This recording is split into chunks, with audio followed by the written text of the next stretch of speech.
ये स्टूडेंट्स, हमारा जो चैप्टर चल रहा है न्यू इकोनॉमिक पॉलिसी, तो हमने बस अब कम्प्लीटली वो चैप्टर कर लिया है। तीनों हमने अपनी पॉलिसीज़ पढ़ ली हैं, that is liberalisation, privatisation and globalisation.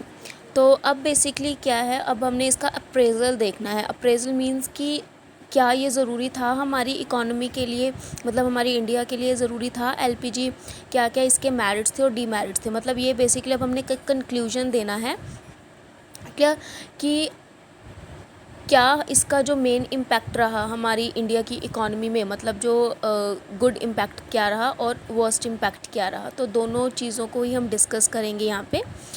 तो अब जैसे देखो, आज हमने सिर्फ मेरिट्स करनी है एलपीजी पॉलिसीज़ की, कि मेरिट्स क्या हैं। तो इसमें फ़र्स्ट वन आता है, देखो आपका वाइब्रेंट इकोनॉमी। वाइब्रेंट इकोनॉमी का मतलब क्या होता है कि जो इकोनॉमी बहुत फ्लक्चुएट करती है, चेंज होती है काफ़ी। तो अब इंडियन इकोनॉमी डेफिनेटली क्या थी, मोर वाइब्रेंट इकोनॉमी। तो इसमें क्या है, आपका जो लेवल ऑफ इकोनॉमिक एक्टिविटी है वो काफ़ी चेंज हो गया था, ठीक है, एलपीजी आने से। मतलब बहुत ही इंस्टेंट फ्लक्चुएशन आ गई थी, क्योंकि जो हमारा पहले था 1991 से पहले का पीरियड था, तो उसमें हमारी इकोनॉमिक ग्रोथ बिल्कुल भी नहीं थी, एज़ यू ऑल नो कि तब हमारा पब्लिक सेक्टर बेसिकली चलता था, तो इकोनॉमिक ग्रोथ तो बिल्कुल भी नहीं हो पा रही थी। तो जैसे ही एलपीजी आई तो बहुत वाइब्रेंट, मतलब एकदम फ्लक्चुएशंस आई हमारी जीडीपी में, क्योंकि इकोनॉमिक एक्टिविटी ज़्यादा बढ़ गई। इकोनॉमिक एक्टिविटी बढ़ने से क्या होगा, आपकी जो इकोनॉमिक ग्रोथ है वो इंक्रीज़ हो जाती है।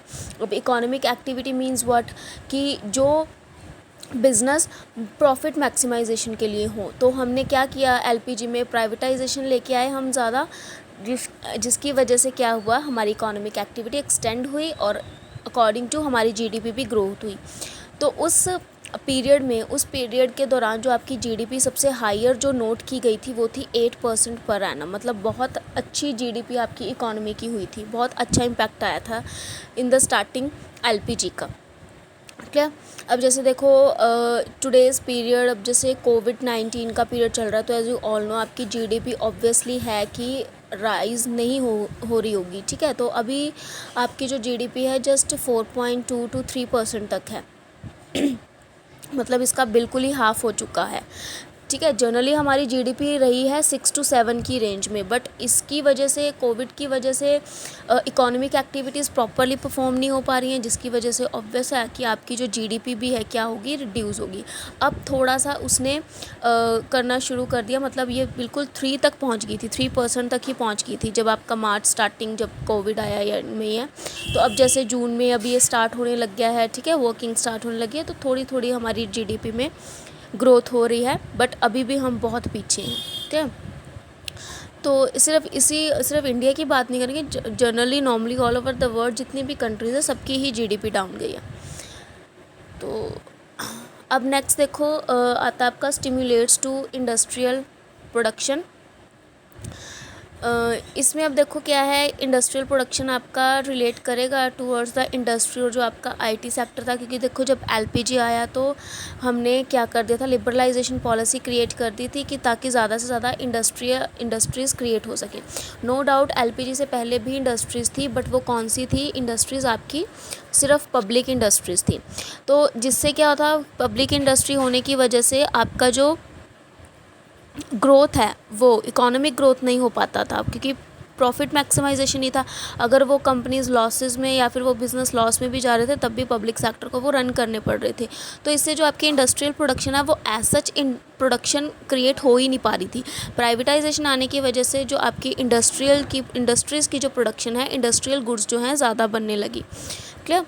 क्योंकि देखो हमने फिर ग्लोबलाइजेशन का भी इम्पैक्ट था, तो हम ऑब्वियसली इंडस्ट्रियल प्रोडक्शन ज़्यादा अगर करेंगे तो हम उस चीज़ को डोमेस्टिकली भी यूज़ कर सकते हैं और उसको एक्सपोर्ट भी कर सकते हैं।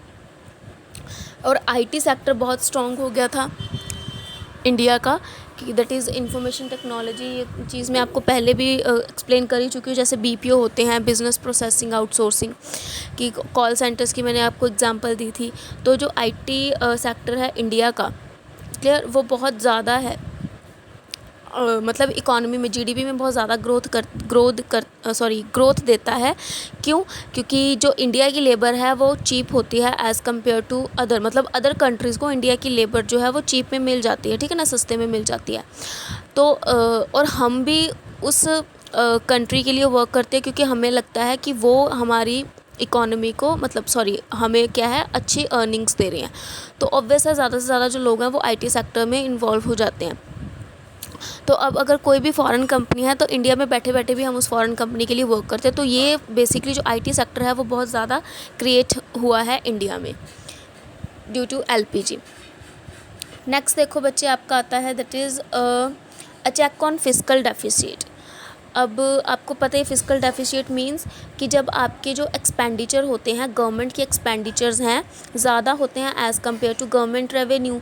क्योंकि 1991 से पहले क्या था, सारा ही कम्प्लीटली पब्लिक सेक्टर था, तो पब्लिक के पास बिल्कुल भी पैसा नहीं था, मतलब रेवेन्यूज़ उसको कहीं ज़्यादा जनरेट नहीं हो रहे थे क्योंकि जितने भी एंटरप्राइजेस थे, ठीक है, लॉसेस में जा रहे थे, बहुत कम थे। जैसे हमने नवरत्न की बात की थी कि 9 रत्न ही जो थे बेसिकली वो ही उनको प्रॉफिटाइज्ड रख रहे थे, मतलब प्रॉफिट्स दे रहे थे, बट जनरली जो क्या थे उनको लॉसेस ही हो रहे थे। तो जिससे क्या है, गवर्नमेंट को एक्सपेंडिचर बहुत करना पड़ रहा था क्योंकि ऑब्वियस है, अगर उसने बोला कि प्राइवेटाइजेशन सेक्टर ज़्यादा इंडस्ट्रीज़ में नहीं आएगा तो इंडस्ट्रीज़ में किसको इन्वॉल्व होना पड़ रहा था, उसको खुद को इन्वॉल्व होना पड़ रहा था। मतलब हर एक एरिया में, चाहे वो इंफ्रास्ट्रक्चर से रिलेटेड ले लो, चाहे वो आप इंडस्ट्री से रिलेटेड ले लो, उन सब में इन्वॉल्वमेंट कौन कर रहा था, पब्लिक सेक्टर। तो इतना तो उसके पास पैसा नहीं था, ऑब्वियसली उसको क्या करना पड़ रहा था, बोरिंग्स करनी पड़ रही थी, जिसकी वजह से जो आपका फिस्कल डेफिसिट है वो बहुत ज़्यादा इंक्रीज़ हो गया था उस टाइम पे। बट आफ्टर एलपीजी जो आपका जीडीपी है, जीडीपी में इसका जो रेट है वो क्या हो गया था, कम हो गया था 8.5% टू 3.5%। इसका मतलब क्या कि फिस्कल डेफिसिट मींस, वही मैं आपको एग्जांपल दे रही थी, गवर्नमेंट की एक्सपेंडिचर ज़्यादा है तो हमें बोरिंग्स करनी पड़ती है। अगर लोन या बोरिंग्स करोगे तो आपको इंटरेस्ट भी देना पड़ेगा। तो यही चीज़ उन्होंने शो किया है कि जो जीडीपी है, ठीक है ना, जीडीपी का पहले हमें 8.5% तो हिस्सा देना ही पड़ जाता था as a interest of loan, मतलब क्योंकि हमने फिस्कल डेफिसिट हमारा चल रहा था। बट अब वो क्या है, वो बहुत कम हो गया था एलपीजी के कारण, वो हो गया था 3.5%। क्लियर? देन देखो बच्चे, check on inflation. Inflation as you all know कि जब हमारी जो नेसेसिटी गुड्स होती हैं उनके प्राइजेस जो हैं वो क्या हो जाते हैं, हाई हो जाते हैं। क्लियर? तो ये बच्चे आपको पता ही होगा, मैंने पहले भी आपको एक्सप्लेन किया हुआ इन्फ्लेशन के बारे में कि आपका जो नेसेसिटी गुड्स के प्राइजेस होते हैं, ठीक है, वो हाई हो जाते हैं ड्यू टू डिमांड या फिर सप्लाई रीज़न, दोनों वजह से हो सकते हैं। क्लियर? क्योंकि देखो इसमें क्या है कि अगर डिमांड बेसिस पे देखोगे तो डिमांड बेसिस पे इन्फ्लेशन कब आती है, जब आप चीज़ों की डिमांड बहुत ज़्यादा करने लग जाते हो, ठीक है। बट और सप्लाई बेसिस पे कैसे आती है कि जब चीज़ों की सप्लाई, मतलब चीज़ों की प्रोडक्शन ही बहुत कम हो पाती है पीछे से।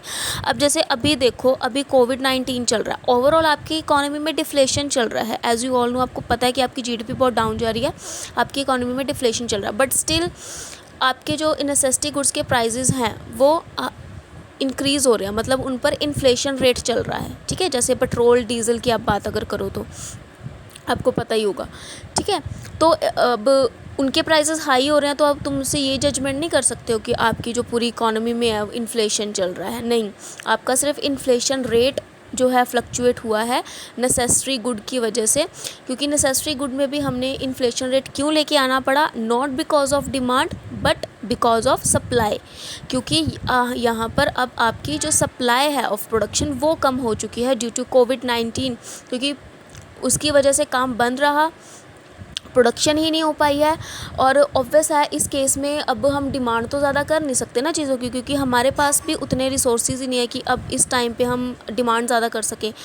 तो तब भी आपकी जो नेसेसिटी गुड्स के प्राइसेस हैं वो हाई हो रहे हैं, क्यों? क्योंकि सप्लाई बहुत कम गई है प्रोडक्शन की, इस वजह से, ठीक है। चाहे वो आप उसको फूड नेसेसिटी के साथ ले लो, तो जो प्राइसेस हैं वो बहुत हाई जा रहे हैं अभी। क्लियर?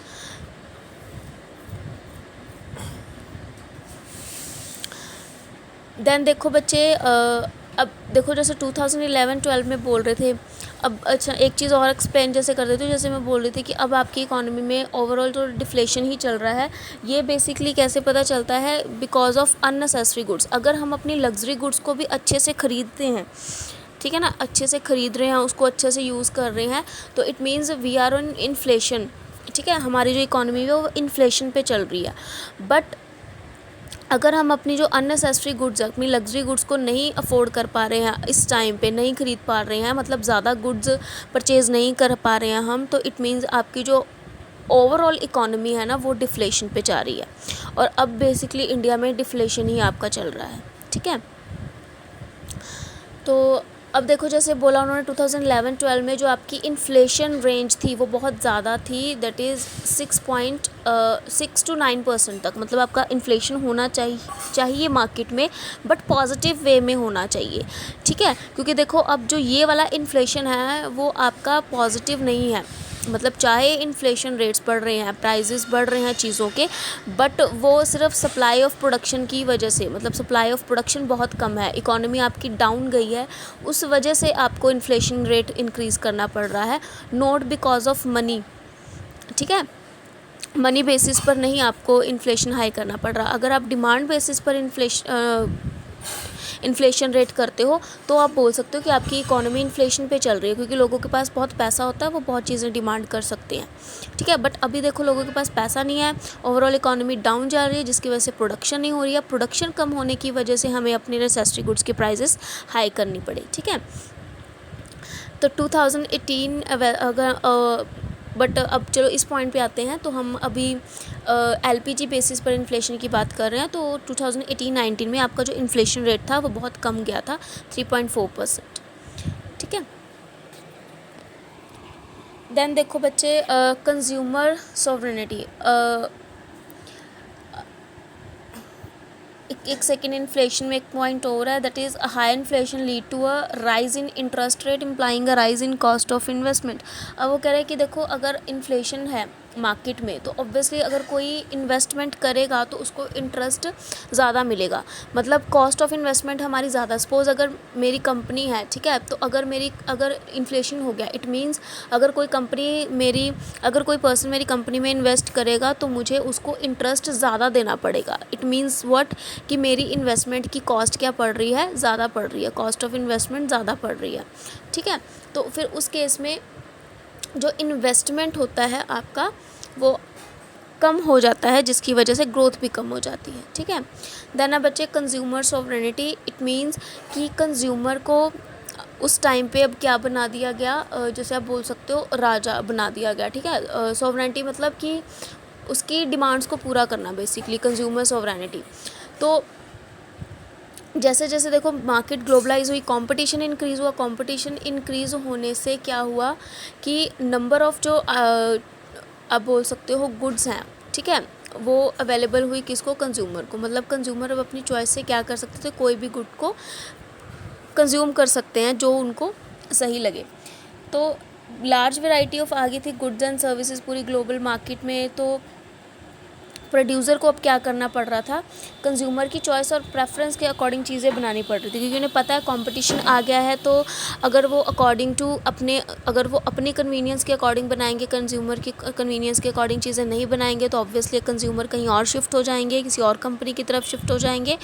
तो अब मतलब कम्प्लीटली कंज्यूमर की नीड्स को देखते हुए जो है क्या प्रोडक्शन क्रिएट होने लगी, ठीक है, जिससे जो ओवरऑल लेवल ऑफ एक्सपेंडिचर है किसी हाउस होल्ड का वो इंक्रीज़ हो गया, ठीक है। अब देखो ये वही बेसिक पॉइंट आया जो आपका इन्फ्लेशन का आया, ठीक है, जो पॉजिटिव वे में लिया जाता है कि इसमें क्या है, आपका वेलफेयर ऑफ पीपल, जो मतलब लोगों का स्टेटस जो है क्या है, इंक्रीज़ हो गया। क्योंकि देखो लेवल ऑफ एक्सपेंडिचर, एक हाउस होल्ड का लेवल ऑफ एक्सपेंडिचर वो क्या कह रहे हैं, इससे राइज़ हुआ। क्यों? क्योंकि आपके पास लग्जरी गुड्स बहुत आई, ठीक है, जिसको अवेल करने के लिए, या आप बोल सकते हो जिसको यूज़ करने के लिए कंज्यूमर्स ने भी बहुत मतलब मेहनत करनी शुरू कर दी, काम वर्क ज़्यादा करना शुरू कर दिया, मनी क्रिएशन ज़्यादा करनी शुरू कर दी, जिसकी वजह से आपकी जो ओवरऑल इकोनॉमी में क्या रहा, ग्रोथ रहा, ठीक है। तो अब substantial increase in foreign exchange reserve. अब देखो आपका जो इनवर्ड लुकिंग स्ट्रैटेजी थी, उसकी वजह से जो आपका फॉरेन एक्सचेंज था वो क्या था, डिप्लीशन हो रहा था। डिप्लीशन मतलब कम हो रहा था, ठीक है। तो उसमें क्या है, तो गवर्नमेंट ने जब शिफ्ट किया टुवर्ड्स द एलपीजी, तो हमने क्या कर दिया, कम्प्लीटली ग्लोबलाइजेशन क्रिएट कर दिया, मींस इंटरनेशनल मार्केट में एंटर हो गए हम। अब हम सिर्फ इंपोर्ट पर ध्यान नहीं दे रहे थे, हम एक्सपोर्ट भी कर रहे थे अपनी प्रोडक्शन को, ठीक है। अब एक्सपोर्ट कर रहे हो तो ऑब्वियसली हमारे पास फॉरेन एक्सचेंज रिजर्व क्या है, वो ज़्यादा क्वांटिटी में हो गया, ठीक है, कि मींस जिसको ईजिली यूज़ करके हम अपनी नेसेसिटी गुड्स को इम्पोर्ट भी कर सकते हैं। देन देखो बच्चे, flow of private foreign investment. अब प्राइवेट फॉरेन इन्वेस्टमेंट का फ़्लो ये इंडस्ट्रियल प्रोडक्शन वाला ही सेम है कि पहले सिर्फ़ और सिर्फ पब्लिक सेक्टर था, ठीक है, बट उस हम प्राइवेटाइजेशन जब लेके आए तो हम प्राइवेट फॉरेन इन्वेस्टमेंट जो है हमने शुरू कर दी। मतलब जो फॉरेन की प्राइवेट कंपनीज़ है या एमएनसीज़ हैं वो यहाँ पर इन्वेस्ट कर सकती है, या फिर हमारी कंपनीज़ वहाँ की कंपनीज़ में क्या कर सकती हैं, इन्वेस्टमेंट कर सकती हैं। क्योंकि पहले क्या था कि सिर्फ हम इंडिजीनियस टेक्नोलॉजी यूज़ कर रहे थे, मतलब जो पुरानी टेक्नोलॉजीज़ हैं उनको यूज़ कर रहे थे, क्योंकि सिर्फ पब्लिक सेक्टर इंडस्ट्रीज़ थी, ज़्यादा अफोर्ड नहीं कर सकते थे वो टेक्नोलॉजीज़, इनोवेटिव टेक्नोलॉजीज़। और जो डोमेस्टिक इकोनॉमी ज़्यादा सरप्लस जनरेट नहीं कर पा रही थी री इन्वेस्टमेंट करने के लिए, ठीक है, क्योंकि मैंने जैसे बोला ही था कि पब्लिक सेक्टर था वो लॉसेस में जा रहा था, जिसकी वजह से ऑब्वियस है आपके पास अगर ज़्यादा सरप्लस ही नहीं होगा, पैसा ज़्यादा ही नहीं होगा, तो आप उसको कहीं और इन्वेस्ट करने का सोच ही नहीं सकते हो। तो एलपीजी आने से ऑब्वियस आपके पास प्रॉफिट मैक्सिमाइजेशन ज़्यादा हुई, सरप्लस आपके पास ज़्यादा बचा, तो आपने फॉरेन कंट्रीज़ में भी इन्वेस्ट करना शुरू कर दिया। और मेनली क्या है, जो इनोवेटिव टेक्निक्स जो प्रोडक्शन की स्टार्ट कर दी हमने, क्योंकि कंपटीशन स्टार्ट हो गया था। कंपटीशन स्टार्ट होने की वजह से हमें न्यू न्यू टेक्निक्स का पता चलता है कि कौन सी न्यू टेक्नोलॉजीज़ आई हैं मार्केट में, जिसको यूज़ करके हम अपनी प्रोडक्शन को एनहांस कर सकते हैं। क्लियर। देन आता है बच्चे, recognition of India as an emerging economic power. तो अब ये सभी पॉइंट्स को जोड़कर उन्होंने एक पॉइंट बना दिया, क्योंकि सब पॉइंट्स से हमें क्या पता चल रहा है कि हमारी इंडिया की इकोनॉमिक ग्रोथ हो रही है। इकोनॉमिक जो एक्टिविटीज़, क्योंकि बेसिक एलपीजी का मतलब ही यही था कि हम प्राइवेटाइजेशन लेके आए, तो मेन हमने फोकस करना था अब इकोनॉमिक एक्टिविटीज़ पर। और अगर इकोनॉमिक एक्टिविटीज़ आपकी इंक्रीज़ हो गई हैं, इट मीन्स आपकी इकोनॉमिक ग्रोथ हुई ऑल ओवर द कंट्री। तो अब जो इंडिया भी है, इंडिया की भी रैंकिंग जो है वो बहुत अच्छी हो गई थी इकोनॉमिक सेक्टर में, ठीक है।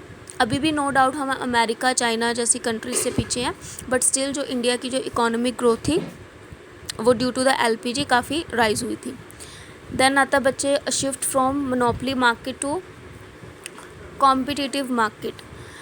अब 1991 से पहले जैसे सिर्फ पब्लिक सेक्टर का इम्पैक्ट रहा, तो कम्प्लीटली मोनोपोली किसकी थी, सिर्फ पब्लिक की मोनोपोली थी, ठीक है। बट आफ्टर एलपीजी क्या कंसेप्ट आ गया, क्योंकि हमने कम्प्लीटली ओपन कर दिया, सबकी लिबरलाइजेशन कर दिया, लाइसेंसिंग पॉलिसी इजी कर दी, जिसकी वजह से नंबर ऑफ़ इंडस्ट्रीज़ जो है सेटअप होगी, तो उनका डोमेस्टिकली भी एक दूसरे के साथ कंपटीशन रहा, और हमने ग्लोबलाइजेशन क्रिएट कर दिया, मींस कि इंटरनेशनली भी हमें कंपटीशन फेस करना पड़ा। तो ऑब्वियसली अगर कंपटीशन आप फेस करोगे तो आप अपनी प्रोडक्शन को और एनहांस करने की और अच्छा बनाने की कोशिश करोगे, ठीक है।